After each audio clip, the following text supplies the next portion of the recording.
Hello, ladies and gentlemen. Welcome to another knife review with Uncle Stitch. Today we are talking about the Microtech Combat Troodon. This is the Hellhound variation. There's a little bit to go over with this knife. I do want to mention right off the rip, obviously, people know that the Hellhound blades, the Halo series, there are certain knives that Microtech produces that are collector's items and have never gone down in value. They have always gone up, especially when they're not reproduced anymore. That's not the same with every knife company. Not every knife company produces something that's worth going up in value. This is one of them. This knife is definitely going to go up in value throughout the years. There's special things about the Gen 3 variation of the Combat Troodon, and one of that is what Microtech calls the crud cutters. They're milled grooves under the actuator switch, and that's designed for ease of operation, reducing friction and breaking apart debris. That is,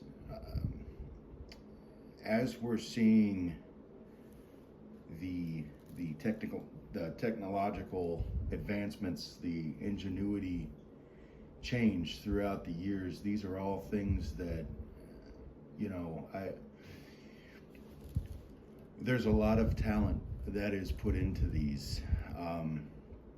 Microtech specifically, the reason why they're one of my favorite brands is because they're always combating with themselves to make a better product.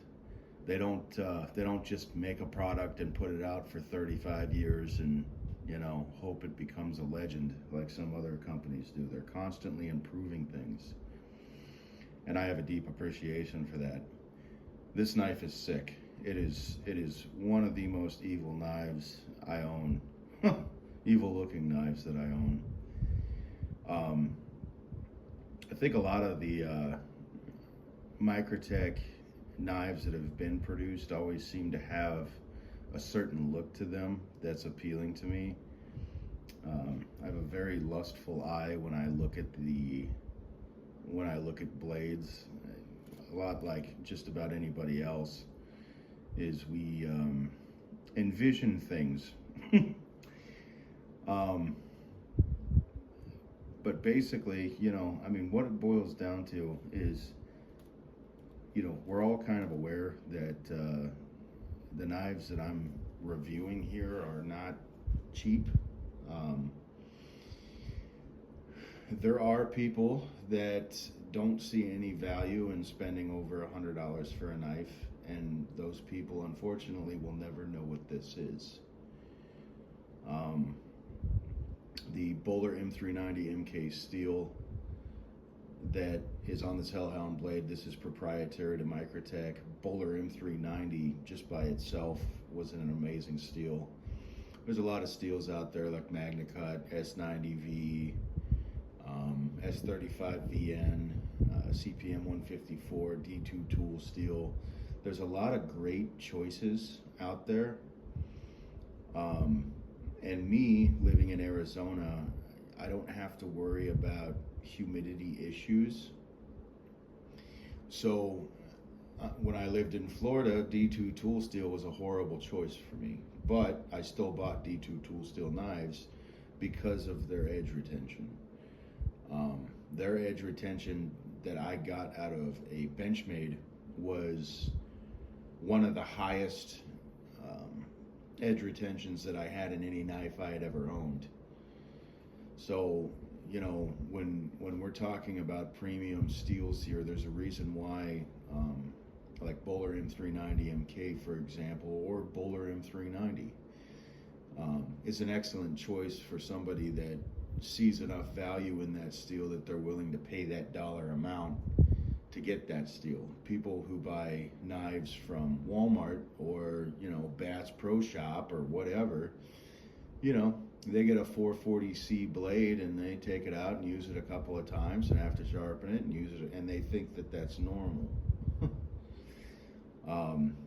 I'm not saying that if you can use this knife as much as you want to and you'll never have to sharpen it and no maintenance will ever have to be done. I'm not saying that at all. But what I am saying is that the people who select knives like these to be a part of their collection, knowing that these never decrease in value, they only go up over the years,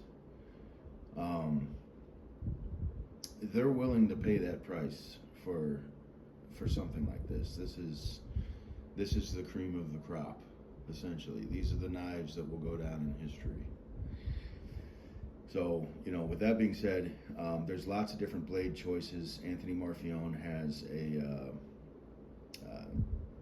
beautiful blue Damascus blade, which is also available at dnknives.com. It's expensive, but it is a piece of art. It is absolutely beautiful in every way, shape, and form. It's, to me, when I look at OTFs, I'm looking at them through the view of somebody who grew up in the 80s and 90s, and OTFs specifically back in the day were self-defense and self-defense only. So the whole purpose of purchasing an OTF was to not be used on a daily basis. And that is the difference between then and now, is that these steels that Microtech is producing and the ingenuity of what they refer to as crud cutters and things like that, they are building this knife to be used every day. A lot of my view got shaped by a guy in Texas. I went over this in my Halo review, that self-defense knife is not to be used for everyday tasks. It is designed to be used for that one time that you need it. And even with his point of view on this, if you were going to select a knife for self-defense, would you pick a Lightning OTF? Would you pick a Kershaw? Would you pick a Microtech? Would you pick a Benchmade? Well, if my life was depending on something and I needed it to work in that exact moment that it had to work, my selection would be Microtech. There are many reviews on YouTube where people have taken that knife right there and stuck it in a big block of wood and hammered it through the wood and back and forth, pulled the knife out and redid it over and over again, testing the action. That knife is stability in many ways than one. And that's why I was bringing up that the price of these only goes up throughout the years. They never go back. They're never, oh, well, that Gen 3 version really was a lot of mistakes and now they're basically worthless. No. You look at a Halo 5, the price of the secondary market on a Halo 5 today versus a Halo 5 10 years ago, there is a massive difference in price. Every single Halo line, every single Hellhound knife that I have seen Anthony Marfione create has gone up in value. They have never gone down. So, with that being said, there's the typical, we'll just kind of go over some of the fits and features of this thing. One of the changes that was made from earlier models up until now was that you can actually use a standard Torx bit to open this knife up. Originally, the screws were designed with this triangular shape that was proprietary to Microtech, because Microtech didn't want people opening up his stuff and messing it up. He wanted them to send them in for warranty work and get fixed by Microtech. There was a lot of complaints about that because there was a lot of simple fixes that could have been made, and now you have to go buy this, $90 per bit screwdriver set, and people just didn't want to do that. So that was his way of letting people take care of their own stuff if they wanted um, to be able to field strip it and basically, you know, take care of your own knife. If you want to send it into Microtech, which is what I will do, when it comes to OTFs, I've seen a lot of different internal parts. I've seen a lot of different actions, but you know, I've taken apart Kershaw's. I've taken apart Lightning OTFs and you know, kind of cheaper OTF knives. And you know, I have seen debris and tape residue and things like that, and the tape residue, once it gets inside, collects a bunch of dust and makes things work the way that they shouldn't, and you know, clogs up the actuator button and makes it hard to deploy and stuff like that. And like I said before, if this was a self-defense knife, what would you want? Well, I would want something that had a fucking crud cutter in it, so that when I need the thing, it actually deploys and I don't have a problem deploying that knife. So no matter which way that you look at this knife, from a collector's standpoint to somebody that would EDC this for a self-defense knife, no matter what view you have on this, this is the cream of the crop. This is the OTF to have. I'm gonna insert some photographs right here because when I'm talking about D&K knives, people, I don't think people do enough research, so I do that research for them. And these photographs that I'm uploading are prices. Right now,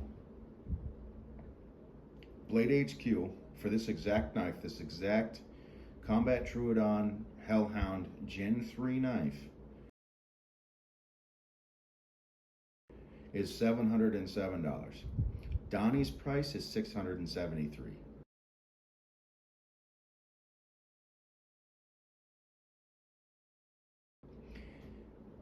Look, his prices can't be beat. That guy, people are like, oh, you know, I haven't heard of D&K knives. Well, go look them up. Huh. You know, a lot of people only go to Blade HQ, or they only go to Knife Center, or they switch between the two. A lot of the times, these knives are out of stock at Blade HQ and Knife Center, and Donnie has them, and his prices are still beating Knife Centers and Blade HQ. And it's not a joke. He really does beat the prices. He's got an eye for these things, and when you can't find them, I understand it's a big decision, a big financial decision to own something like that. You know, for a lot of people it is, because this is not chump change. This is something that, you know, if you went to the right car lot, this would be a down payment on a fucking car. Not that I would, you know, put a $700 down payment on a used Nissan Altima, but I'm still saying, you know, it's not nothing. It's not nothing. It is an expensive knife. But if you're looking at this from a collector's standpoint, again, these only go up in value. I've never seen one drop in value, ever. And if you're looking at this for an EDC standpoint, this Bowler M390 MK steel was specifically designed to be used. This entire knife, the ingenuity behind it, was designed to be used. This isn't the 1990s anymore, where knives are made out of pot metal, and the very second or third time you use them, your blade is dull as shit, and you're having actuator problems because you cut into some tape or whatever, you know, had to cut through glue or whatever. Things have changed. The tolerances on these knives are above and beyond precision. They are masterfully engineered pieces of art. You know, when I look at something like this, the visions that I get out of this is like, I look at like if the world came to an end and you look outside your window and there's buildings that are just piles of rubble and steel, and you know, there's all these chaos and anarchy, and imagine looking down and opening this knife.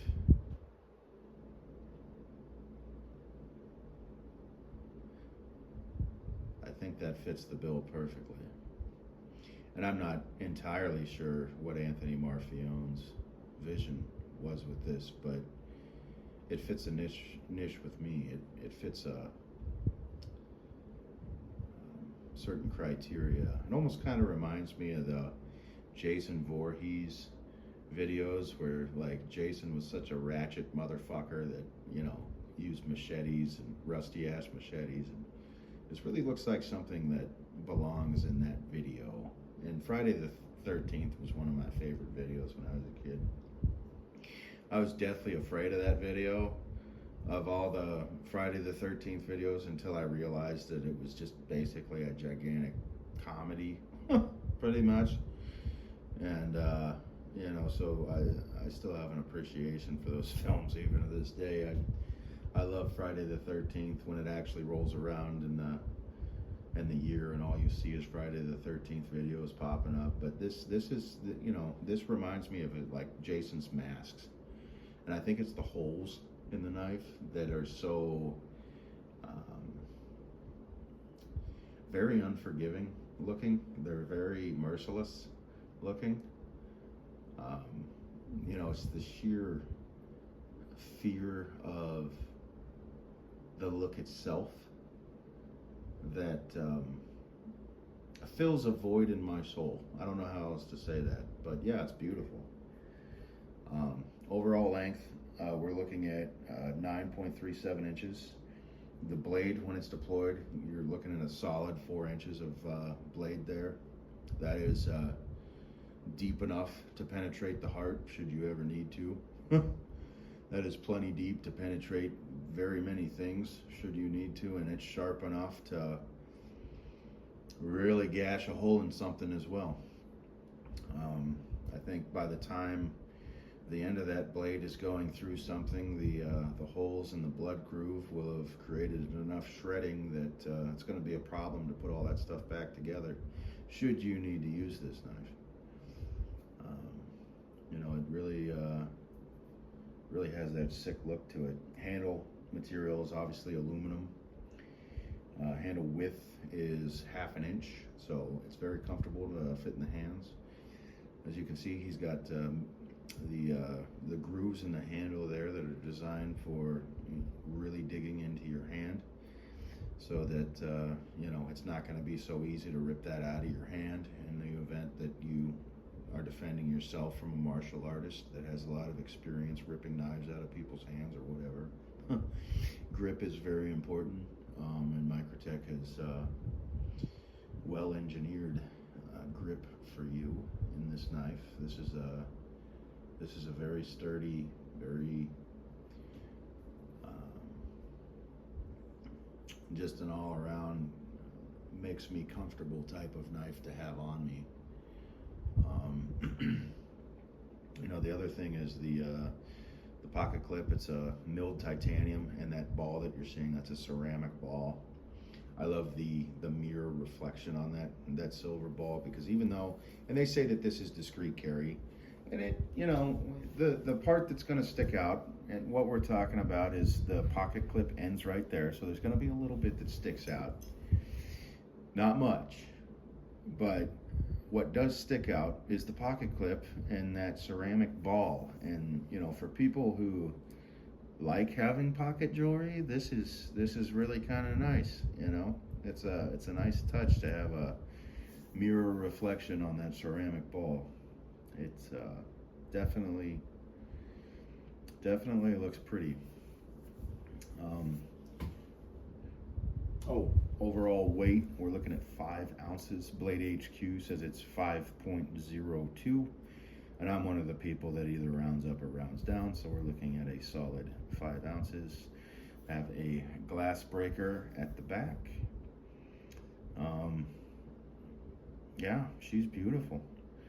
And guys, you know, for D&K knives, you know, I just want to let you guys know that, yeah, even though Donnie's prices are less expensive than Blade HQ and Knife Center right now, it's still an expensive knife. And I understand that. You know, the society today is not as friendly, budget friendly, so to speak, as it was, you know, 15 years ago before Obama took presidency and socialism kind of started to take place and things changed and stuff started falling apart and, you know, the whole mechanics of it all. However, you know, if this is something that you truthfully want, you know, knowing that this is just going to increase in value in the future, if this is truthfully a knife that you want to have a part of your collection, Don Farmer offers layaway. And that is Don reaching his hand out, trying to help you acquire what you want. If you really want something, you know, give him a call. His number is 480-849-3212.